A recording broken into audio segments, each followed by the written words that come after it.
Hello and welcome to my channel. It's Monica from Crafting with Quilling Lady and I hope you have absolutely amazing day.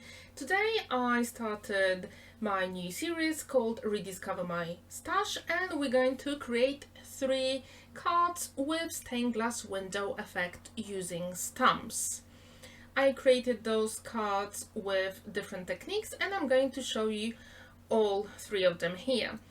I'm really sorry for the light situation here. I was recording this video over 2 days, so I'm really sorry.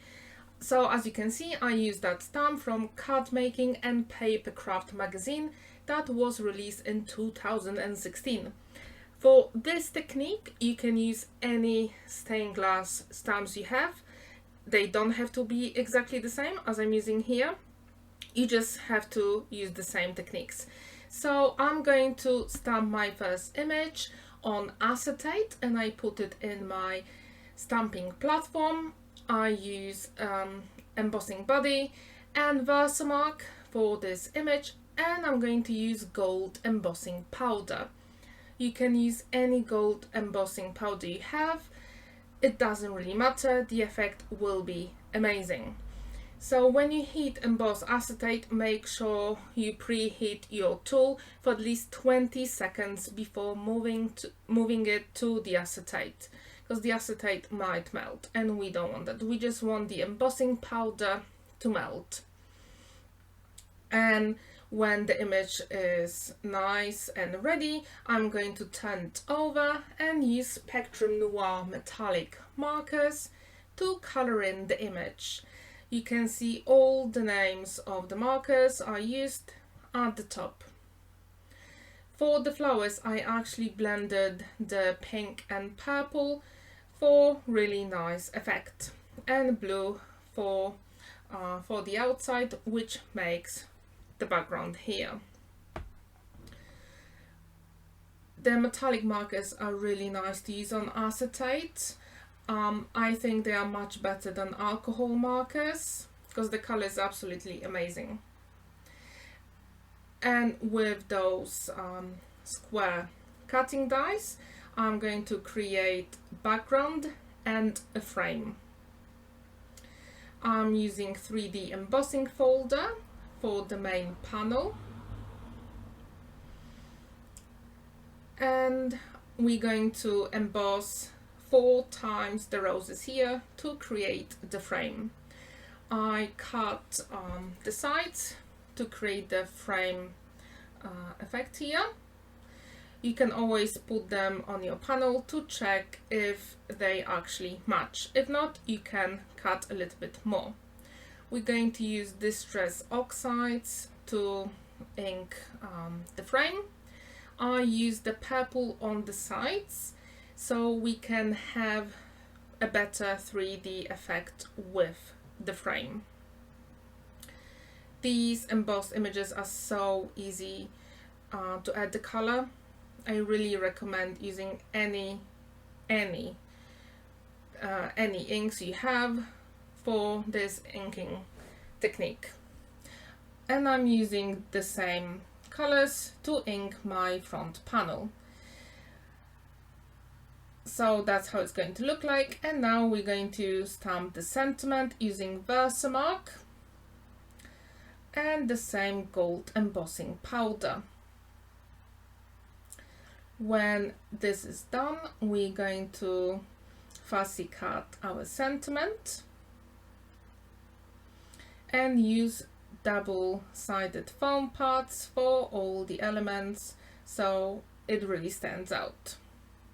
I'm using liquid glue for the frame and the back of our stained glass window image. And when you put it down on the back and leave it to dry, I do recommend to put like acrylic block so it dries really flat. And our first card is nearly done. So I'm going to put the front panel on the card base.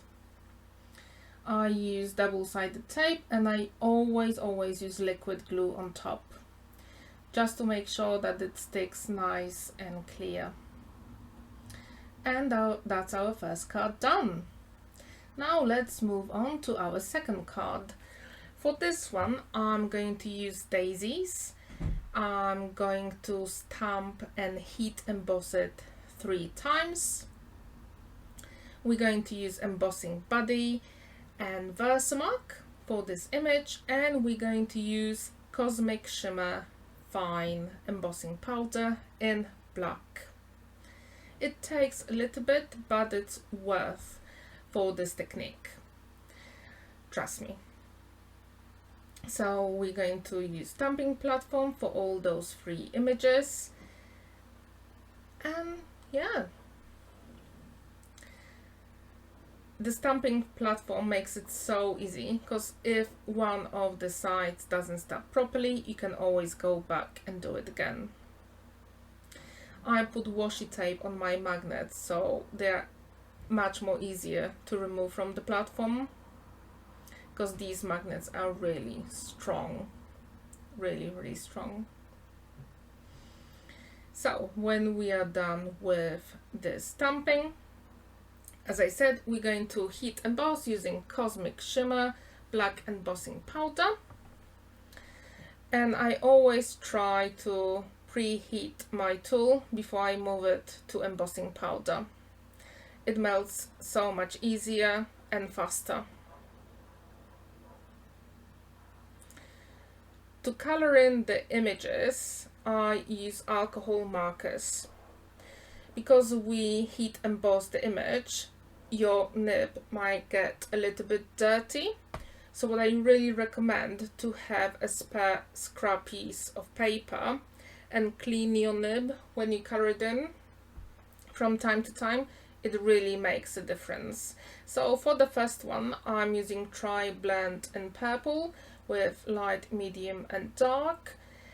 And for the rest of the flowers, I just used any alcohol markers I had.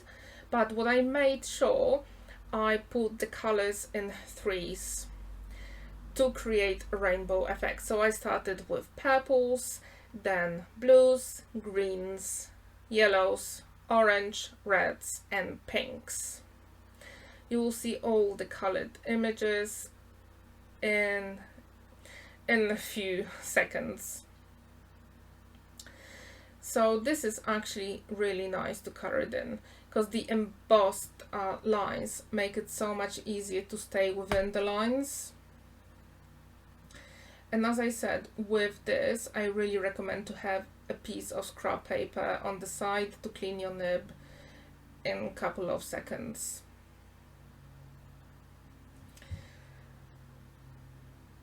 You can also color in the frame, and I use the same blue for all those windows in the background. I'm using glossy accents for all those images. I do recommend that you put the frame first and then fill in the image. I let those images to dry overnight to make sure they are ready for the card, because the glossy accents dry a little bit, but you have to make sure they are completely dry before you do anything with them. So here is my die from Pinkfresh Studio, and I'm going to put washi tape on the sides because I want those lines to stay within this panel, and using washi tape it makes it so much easier. I'm trying to remove the front frame. It didn't really work because of the washi tape, so I used scissors to make sure I've got nice and clean edges. Now I'm going to ink blend this panel using blue and purple. You can see the colors here. It doesn't have to be perfect because we're going to cover the front panel anyway. But what I wanted to make sure is that the sides are much darker. Yes, and our front panel is nearly done. I did find the small rectangle, the small triangle, and I stick it there. So here are my 3 images, nice and dry. I'm going to fussy cut them. And as you can see, I created a rainbow effect with my alcohol markers. So now when I'm ready, I'm going to put them on a card. And I thought that it would be a good idea to put them one at the bottom, one at the top, and one at the bottom. So here I'm going to create 3 square frames for them, which will make those images to stand out even more. When this is done, I'm going to stamp the sentiment. And our card is nearly done. As always, I use liquid glue to make sure that the images are nice and flat. You can put acrylic block for it to dry for a minute or 2.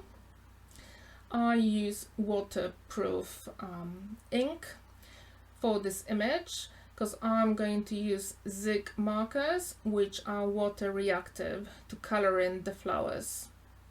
These images are really tiny and the zig markers have really nice fine tip, but even when you go over the line, you can use a little bit of water and wet paintbrush to lift the color, and you can use tissue or cloth, which you will see later on here. With zig markers, they blend really nicely. I think these are the best pens ever to blend. They blend even better on watercolor cardstock. I just had regular cardstock here, but for this image it worked perfectly. I use double-sided foam pads for all the images, and the sentiment I use double-sided tape, and I'm going to adhere it on the card base. I usually use liquid glue to go on the sides to make sure that the cards is nice and neat stuck on the front panel. And again, I'm going with liquid glue on the foam pads, and I'm going to adhere all the elements on my card. So as you can see, I usually start with the corners and then put the middle image to make sure that everything is symmetrical. And here is card number 2. For card number 3, I use ombre blue card, and I'm going to use sparkle pen from Spectrum Noir. You've got 2 options here. You can put some of the ink here on your mat and use a paintbrush to paint the sparkle on the card, or you can use the pen directly on the card. For this panel, I actually used both of the techniques. I think with the paintbrush it works much better, but even then sometimes you have a bit that you missed, which you can't really see here on the camera, but when I move the card to the light, I can see why I missed the spots. So that's why I'm going over with the pen. This is a sparkle pen, so you have to shake it really well to move the glitter. Then it moves really quickly to the nib, and the effect is absolutely outstanding. It's really beautiful. The shine is like, oh, so good. Okay, so here it is. Now leave it to dry. I'm going to create a frame using this square die. So I've got my card measuring 14 by 14 centimeters, and the square is 13.5 by 13.5. So that will create me a really nice frame. I stamped my image with waterproof ink, and I'm using zig markers to color in my image. You can see all the colors here. But to be honest, with zig markers you don't really need a lot of them because they blend so nicely, and when you blend them they create new colors. So for the window here, I used the darker blue on the lines, and I used the lighter one to go within the lines and blended the darker to create very nice effects. Using zig markers, it's so easy to color in any image because, as I said, the nib is so fine and it can go in any small piece of your image. I'm creating a frame and now I'm going to fussy cut my image and it's nearly done. So now we're going to use the same sparkle pen to add the shimmer on top. We're going to mount it on a black square. And for the front panel, I'm using fine black marker. I put the dot at the top in the middle, and I'm using a ruler to create straight lines. This is much more easy than it looks. Trust me, you just need a ruler and a fine marker. It's such a shame that you can't really see the shimmer here because it's absolutely amazing. I'm going to stamp my sentiment with waterproof ink and color it in with zig markers again. I think from all those 3 cards, this one is actually my favorite. The shine is absolutely amazing here, and the stained glass window effect is so fabulous. I use double-sided tape on my front panel and then liquid glue, and I put it on the card base. And here is our 3rd card. The image goes where my dot is with the black lines, and the sentiment will go at the bottom.